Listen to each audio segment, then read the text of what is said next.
Buenos días, buenas tardes, buenas noches, buenas madrugadas. 1860, luego, de hecho más bien 1861, en enero de 1861, luego del triunfo liberal sobre los conservadores, con ayuda importante de Estados Unidos, Juárez se enfrenta a una situación que sigue sin ser del todo optimista. Ha ganado la guerra, sí, pero está endeudado con el extranjero. Eh, la guerra ha generado un costo enorme para el gobierno, tanto para el gobierno liberal como para el gobierno conservador. El gobierno de Juárez, el gobierno liberal, se ha endeudado con Estados Unidos. Y Estados Unidos quiere que le pague, ciertamente, pero es consciente de que Juárez está fregadísimo en ese momento y que es importante que se consolide primero el gobierno y entonces sí, una vez consolidado, ahora sí empezar a ver el tema del pago de la deuda. Eh, Dado que es un aliado estratégico para la región, su patio trasero finalmente, hasta el día de hoy, pues no insiste mucho Estados Unidos. Entre otras cosas, bueno, eso por un lado, y por otro también está a punto de estallar su guerra civil en 1861. Va a estallar en abril de ese año. El gobierno norteamericano está metiendo una broncota enorme entre los estados esclavistas que quieren preservar su esclavitud y el sistema económico esclavista y los estados abolicionistas que quieren eliminarlo. Ahorita vamos a explicar más o menos qué estuvo pasando. Pero regresando a México, Juárez tiene por un lado esa deuda, por otro lado tiene la deuda que los gobiernos conservadores contrajeron con Inglaterra, con Francia y con España y que ahora quieren que se les pague. La acción es que pues, esa deuda la contrajeron con el gobierno, con un gobierno conservador y Juárez se niega a reconocer esa deuda. Sin embargo, se niega en buena medida porque sabe que tiene el amparo de Estados Unidos. Sabe que si Francia, Inglaterra o España se quieren meter en México, el gobierno norteamericano evidentemente va a intervenir para defender a México. Es parte de lo que se conoce como la doctrina Monroe, que tiene distintas etapas la doctrina Monroe. Para ese momento de la doctrina Monroe es una etapa totalmente ofensiva. Inicialmente es de carácter específicamente defensivo. Lo que a Estados Unidos le interesaba no era tanto evitar que una intervención europea en América, sino evitar una intervención europea en Estados Unidos específicamente. En ese momento realmente, para 1820, 1830, Estados Unidos todavía no está en intenciones de adueñarse del continente, pero para 1850, 1860, ahora sí, Estados Unidos ya tiene un interés estratégico en la región.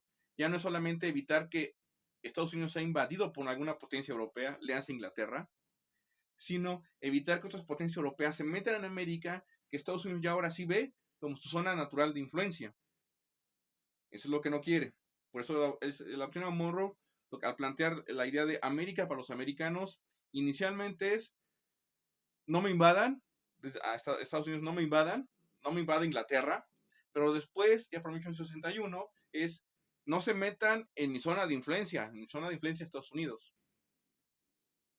Ahora bien, el problema con Estados Unidos es que pues, va a entrar en una guerra civil y esa va a ser otra de las causas. La segunda intervención francesa en México va a estar dada en primer lugar por la suspensión del pago de la deuda externa que tiene México. Esto irrita a Francia, a Inglaterra y a España.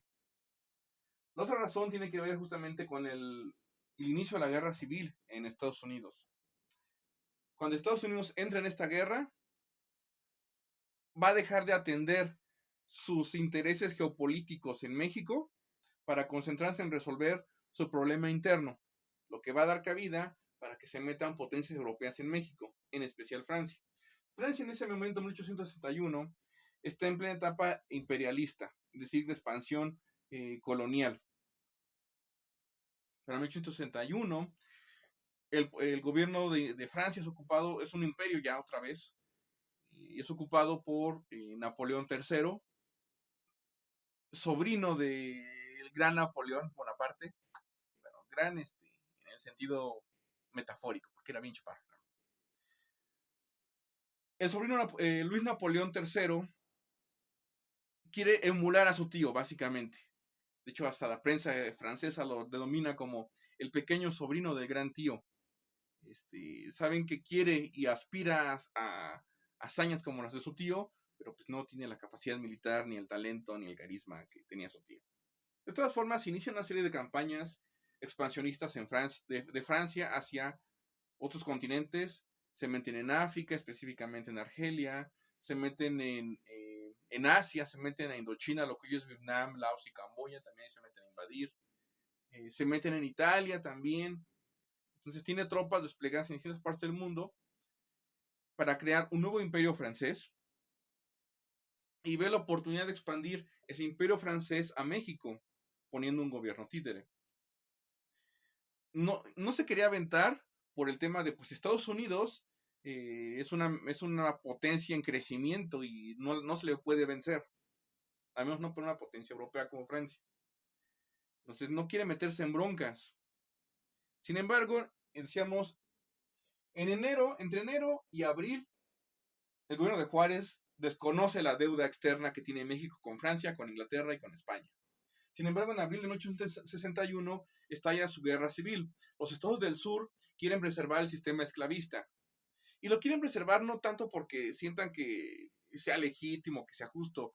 Es más, hasta económicamente saben que no tiene sentido preservarlo, que es improductivo, que no genera tanta riqueza como meter mano de obra asalariada, meter maquinaria. Saben que eventualmente lo tienen que hacer. Lo que les molesta a los estados sureños es que se los impongan los estados del norte. Y es justamente lo que pasa cuando se rompe el equilibrio político entre estados del norte abolicionistas y estados del sur esclavistas.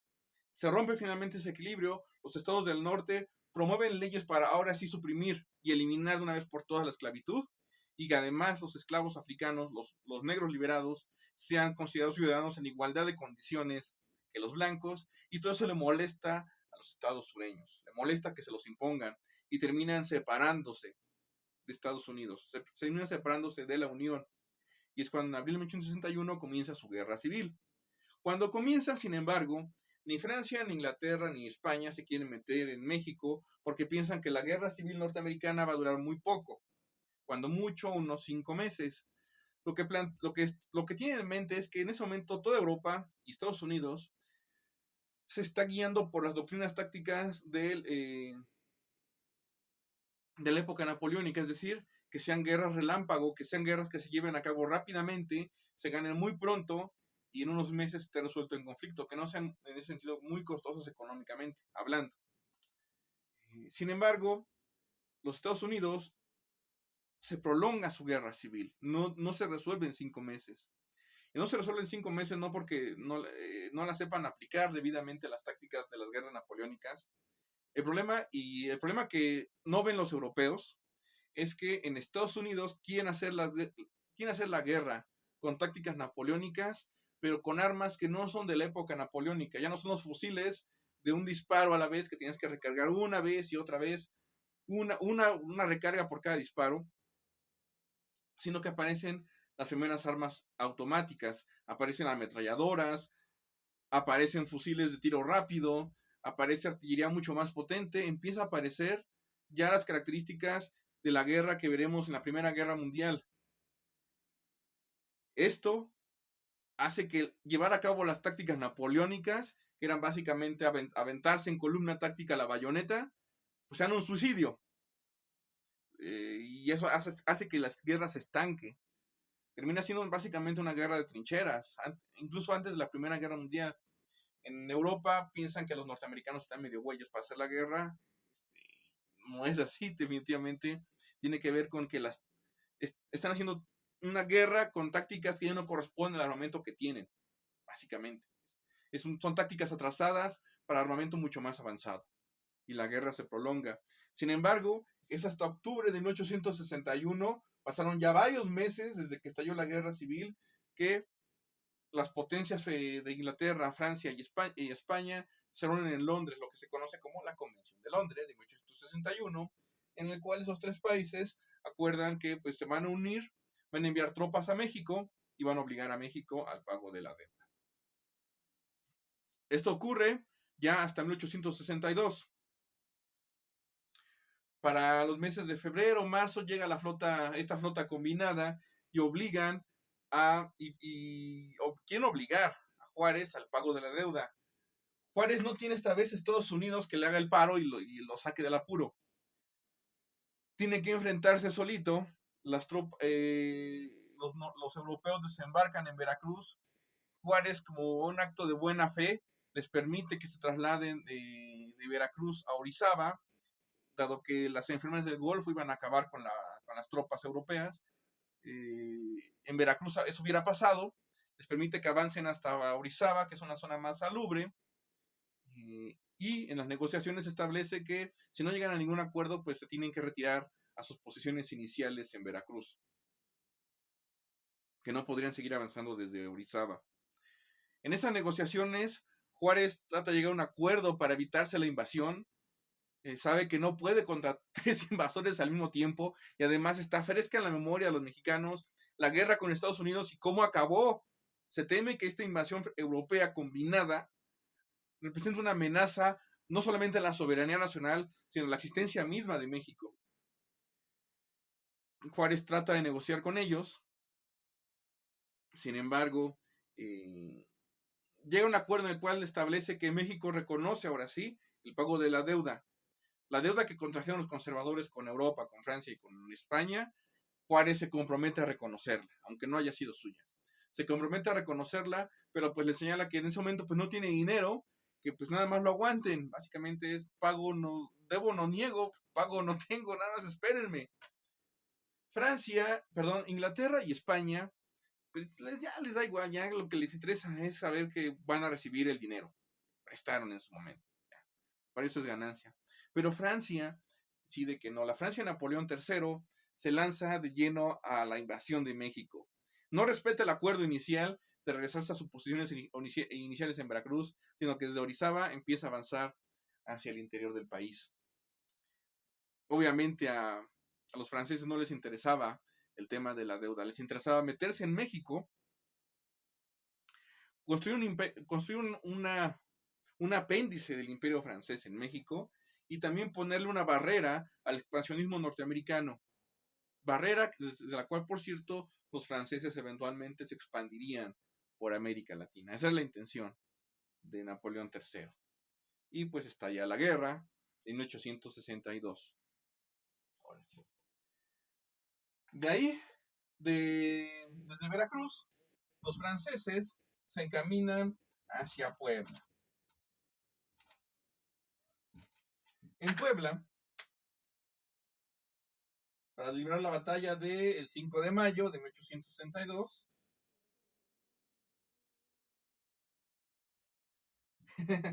Juárez está tan seguro de la derrota que ya está haciendo sus maletas en la Ciudad de México para abandonarla.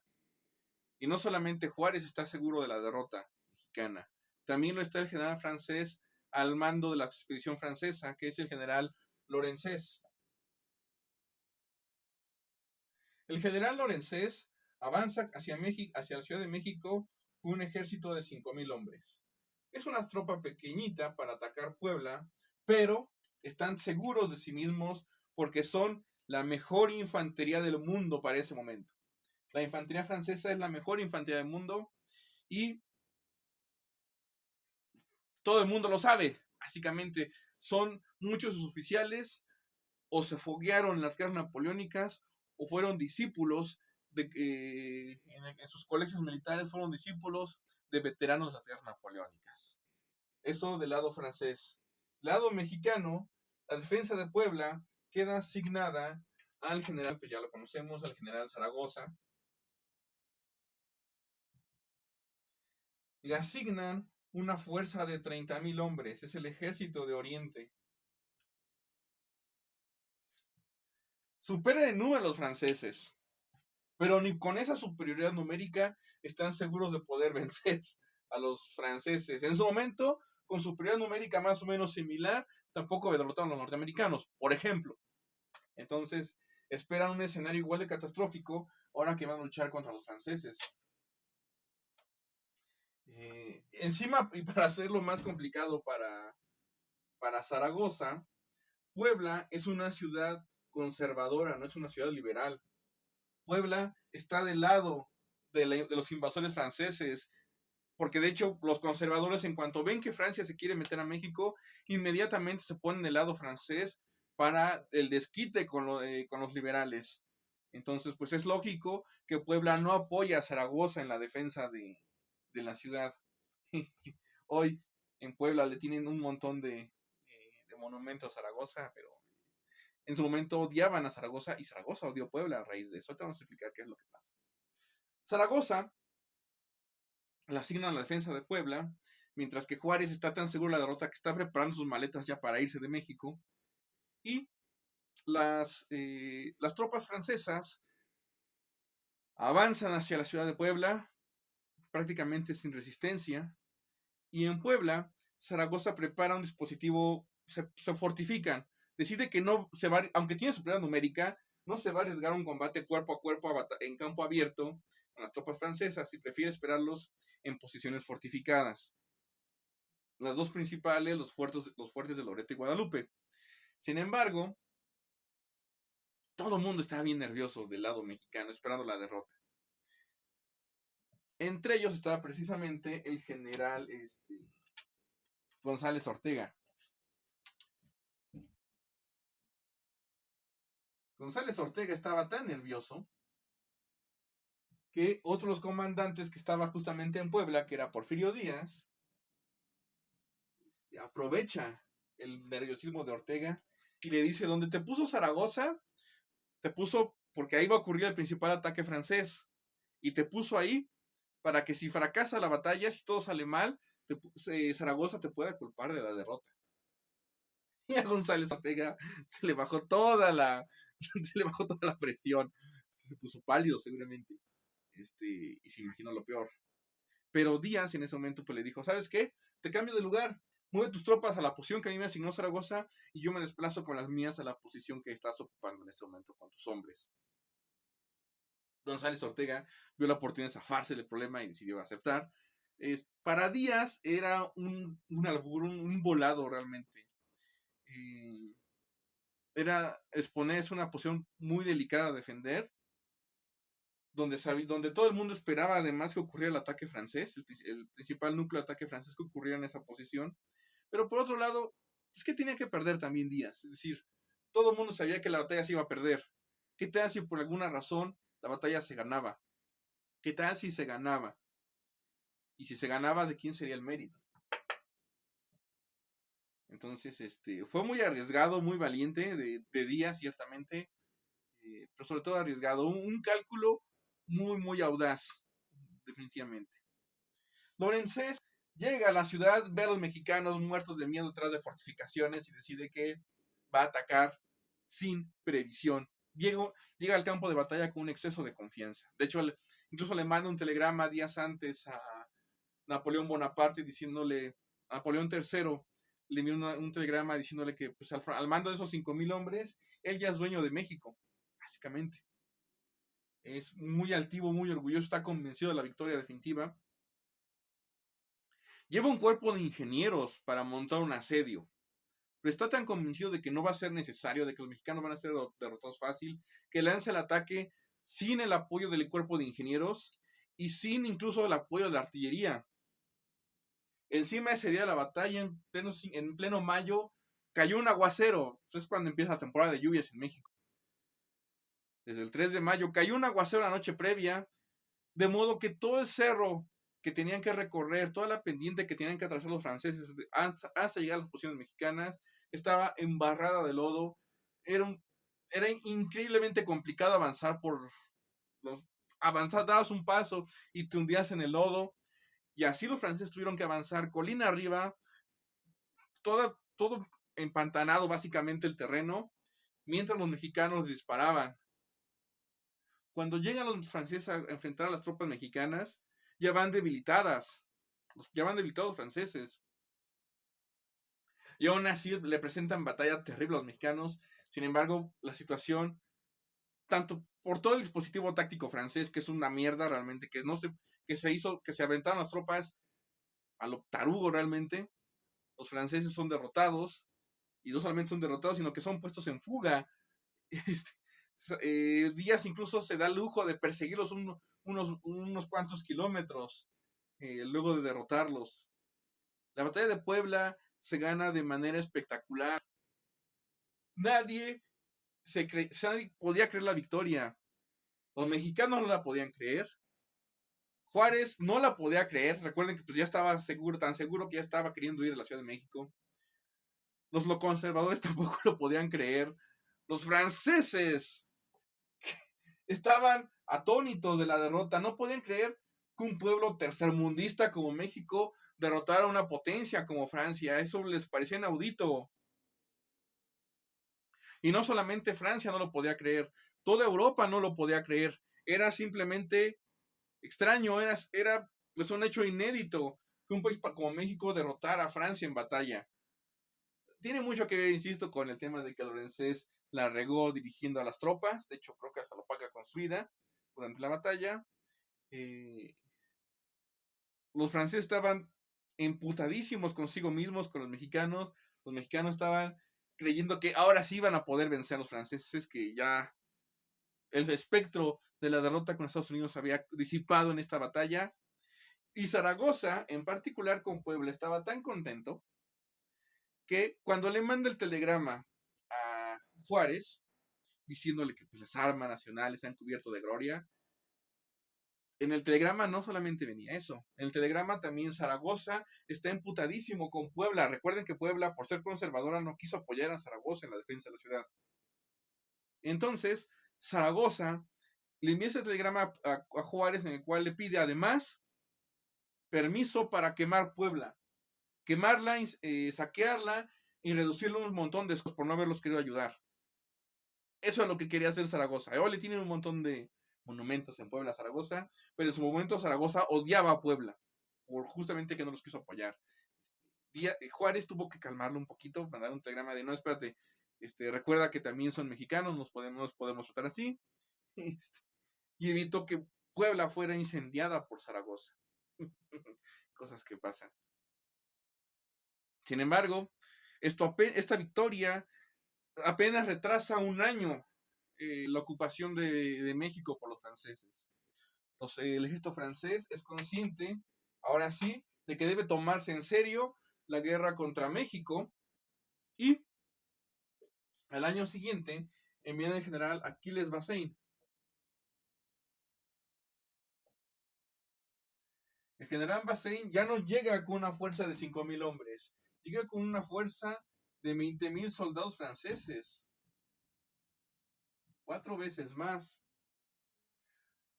Para ese momento, vuelven a avanzar otra vez sobre Puebla, y Puebla se va a librar ya un asedio. Ya no va a ser una batalla que dure un día. Los franceses ahora sí saben que los mexicanos deben ser tomados en serio como combatientes, y se va a librar un asedio que dure desde el mes de mayo, desde el mes de abril hasta principios de junio, me parece. Poco más de 2 meses de asedio. Para ese momento, ya Zaragoza ha muerto de tifoidea, si no me equivoco, y Juárez ha tenido que nombrar a un nuevo comandante en jefe del ejército mexicano. Todo el mundo esperaba que nombrara a Díaz por justamente la hazaña que hizo en Puebla en 1862. Sin embargo, Juárez es consciente de que Díaz tenía aspiraciones políticas y le preocupaba que le compitiera en la presidencia de la República. Entonces no puso a Díaz al frente del ejército, puso a un hombre pues más confiable, que era González Ortega. González Ortega no era tan buen general como Díaz, pero sí era más leal a Juárez y no tenía intenciones de iniciar una carrera política. Entonces por eso lo puso Juárez al frente de la defensa de Puebla. 20,000 franceses se van a enfrentar en Puebla otra vez a 30,000 mexicanos. No varió mucho ahí la cifra en esta ocasión. Es un asedio miserable, es una experiencia terriblemente complicada para ambos. Es ir combatiendo calle por calle, edificio por edificio. Cada casa por pequeña que sea, se termina convirtiendo en una pequeña fortaleza que hay que tomar al asalto. Es increíblemente complicado, pero al final los franceses logran vencer a las tropas mexicanas en Puebla y capturar a todo el ejército mexicano. Y de repente, para junio de 1863, ya no hay ejército mexicano, ya no hay nada que se interponga entre los franceses, entre el ejército francés y la Ciudad de México. Juárez abandona la ciudad apresuradamente y se termina limitando la defensa de México a una guerra de guerrillas a partir de 1863. Pero no solamente es eso, sino que además, pues Napoleón III empieza a buscar a un candidato para gobernar México. Los conservadores pues, quieren un emperador, quieren un monarca para México. Y se le ofrece la corona de México a Maximiliano de Habsburgo. Maximiliano es el segundo en la línea sucesoria del trono de Austria. El primero es su hermano Fernando. Fernando o Francisco, siempre me equivoco con los dos. Pero su hermano, que es el mayor, pues es el que gobierna el imperio austríaco. Maximiliano es realmente no tiene tantas aspiraciones. De hecho, si se muere su hermano, si quien lo suceda, seguramente sería su sobrino, no Maximiliano. Maximiliano le ofrecen el trono de México y está dudoso sobre aceptarlo o no. Quien lo termina convenciendo es su esposa Carlota. Carlota lo convence a Maximiliano de que venga a México. Carlota aspira a ser reina, no quiere ocupar solamente parte de un lugar en la corte austríaca, quiere ser la que mande. Por eso convence a Maximiliano de venir a México y conquistar y gobernar este país como su emperador.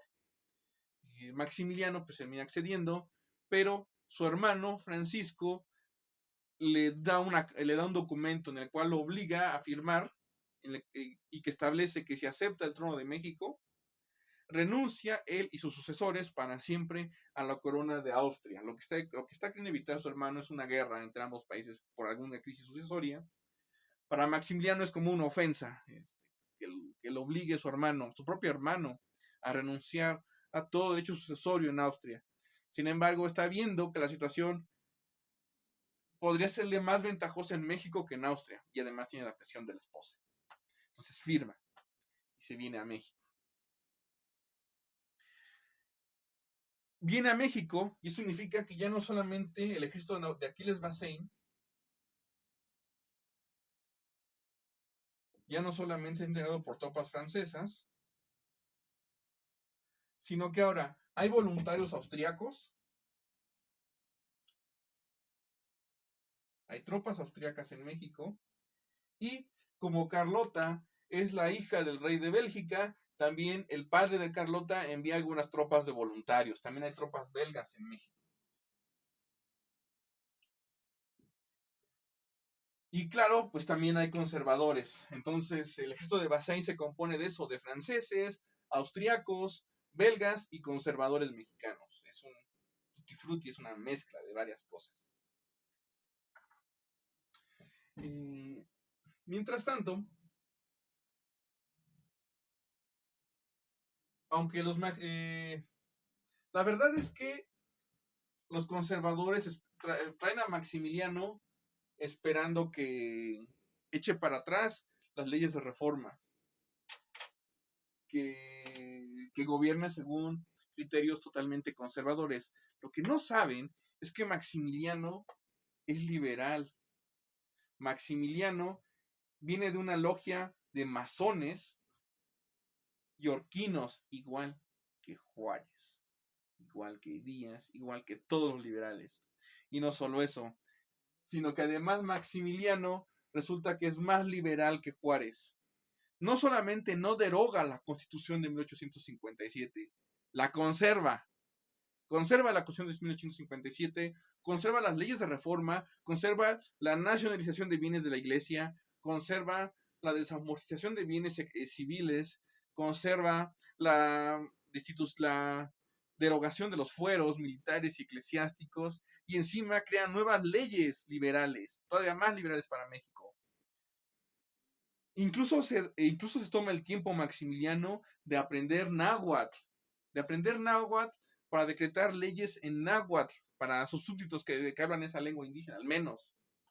¿Por qué hace esto Maximiliano? Maximiliano viene de un imperio que es multicultural. Se llama Imperio Austriaco, pero no solamente son austriacos.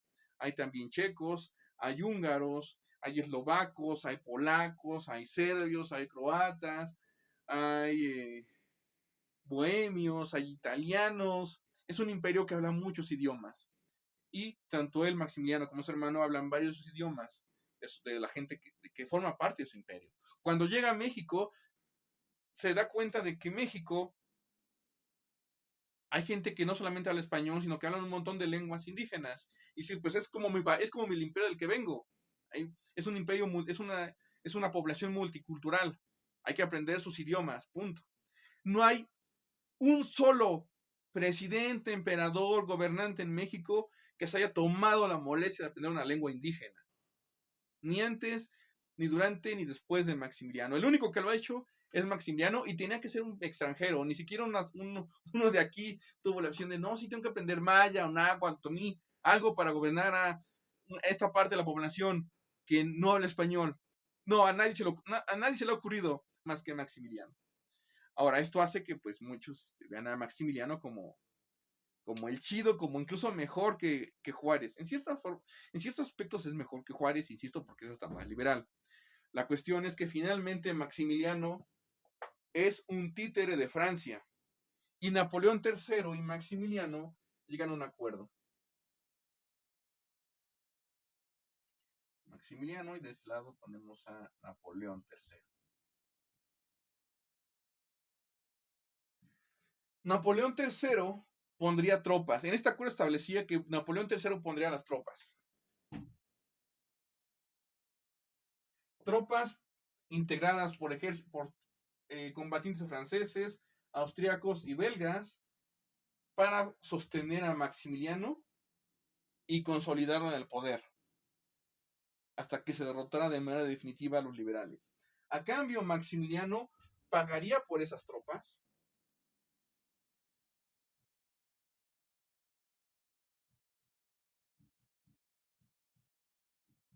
y a su vez de que pagaría las tropas, cedería el control a los franceses, en específicamente a Bazaine, del territorio mexicano.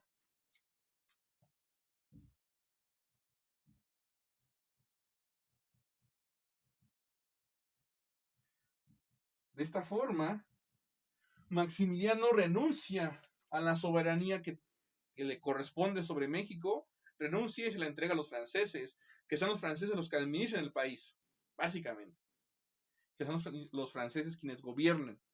Así que de nada sirve todas las medidas liberales que implementa Maximiliano si al final quienes toman las riendas y las decisiones en última instancia son los franceses.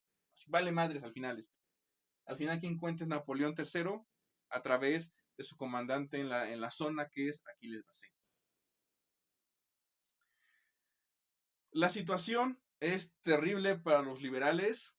Estados Unidos está enfrascado en su guerra civil, no tiene forma de intervenir en México, de apoyar a Juárez, y encima Juárez se enfrenta a una combinación de conservadores con europeos, donde, pues si bien los europeos, sobre todo los franceses, tienen una mejor capacidad combativa que los mexicanos, finalmente pues no conocen el territorio, no saben dónde les pueden tender emboscadas, es fácil que se pierdan en ciertas regiones, pero tienen el apoyo de los conservadores que sí conocen el país, que sí conocen la región y que les sirven básicamente como guía los europeos para que no se pierdan, para que no los embosquen tan fácilmente, y eventualmente el territorio mexicano se ve quedando en manos cada vez más y más de lo que se conoce como el segundo imperio mexicano, que es el imperio de Maximiliano. Para 1865, la situación ya es desesperada para Juárez y los liberales. Prácticamente todo el país se encontraba en poder de los franceses para 1865. Incluso, ya para 1865, los liberales solamente controlaban el norte de México.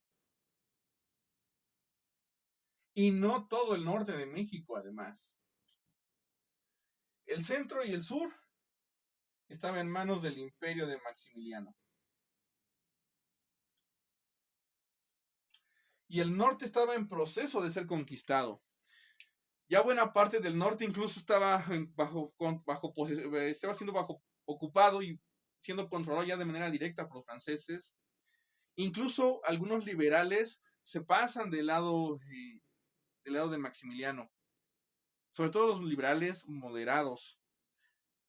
Y Maximiliano se acoge porque pues, esa es la idea de que hay que integrar a todos. Incluso trata de convencer a Juárez de que deje las armas, de que va a ser perdonado, de que no va a ser perseguido y de que se una a su gobierno, de que trabajen juntos. Pero Juárez, aunque es consciente de que Maximiliano es liberal como él, de hecho, para este momento los conservadores son la burla de todo el mundo, porque pues Maximiliano conservó todas las leyes de reforma y puso otras aún más liberales que las de Juárez. Le salió más liberal que Juárez. O sea, no hay... Los conservadores son la burla, pero ni así Juárez decide unirse a Maximiliano. Lo sigue viendo como un invasor y como títere de los franceses. Por eso es que no acepta Juárez. Al final, incluso algunos liberales lo traicionan abiertamente a Juárez. Destaca, por ejemplo, el caso del general Vidaurri. Vidaurri era gobernador de Nuevo León. Había sido de los liberales que apoyaron a Juárez durante la Guerra de Reforma. Pero cuando ya está viendo que la guerra se está perdiendo para los liberales, Vidaurri prefiere conservar el control de Nuevo León. De hecho, funcionaba casi como cacique del estado, más que como gobernador, es decir, ejercía un poder arbitrario en la zona. Vidaurri decide abandonar a Juárez y pasarse del lado del imperio. Y no es el único, es el caso más sonado, pero hubo muchos liberales que terminan traicionando a Juárez pensando que pues la guerra está perdida para la causa liberal y que es mejor unirse a Maximiliano. Sin embargo, en 1865 cambia de manera drástica y radical toda la situación en México, y es que en 1865 termina la guerra civil en Estados Unidos. Y ahora sí, pueden meterse en México. En 1865, finalmente, el norte triunfa sobre el sur.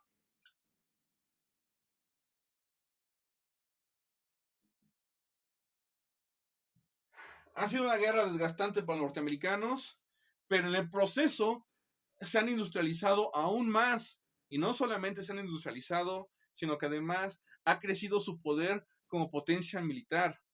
Después de esta guerra civil, el norte emerge con un ejército de 1 millón de hombres.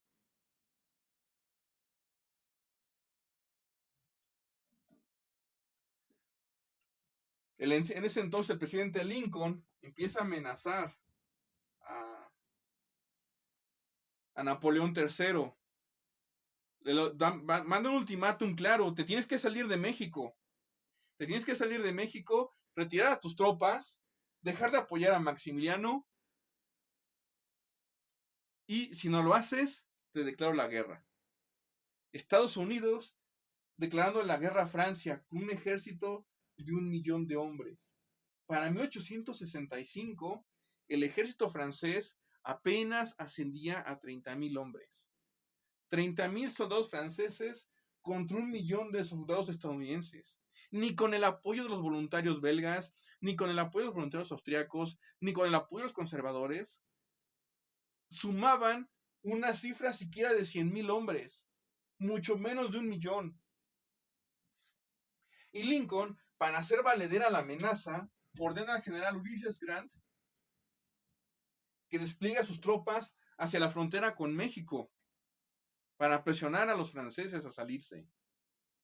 Incluso, Grant es de la idea de que ya hay que invadir México, punto, no hay que dar ni ultimátum, hay que invadir México, sacar a los franceses y poner otra vez en el poder a Juárez. Esa es de la idea. Varios hombres como Grant son de esa idea. cool. Lincoln es la idea de que espérense tantito. Pero hay otros políticos en Estados Unidos que son mucho más radicales que Grant y son de la idea de hay que invadir México, sacar a los franceses, sacar a Maximiliano y acabar lo que empezamos en 1848. Es decir, hay gente de la idea, hay políticos norteamericanos de la idea de una vez conquistar todo México. Al fin que pues el problema entre el norte y el sur pues ya se terminó a favor del norte, a la mala, pero terminó. Y pues ahora sí ya no es una amenaza el sur con el esclavismo, ahora sí se puede conquistar todo México, y se puede conquistar todo México y pasar la capital de Estados Unidos a la Ciudad de México, de Washington a la Ciudad de México, que está más céntrico. Había gente que en Estados Unidos, no eran muchos ya, pero había gente que quería aprovechar el momento para quedarse con todo México. Lincoln es la de, no, espérense, ni vamos a invadir México, ni nos vamos a adueñar de su territorio, vamos a poner a Juárez, sí, pero vamos a presionar a Francia para ver si sale por las buenas.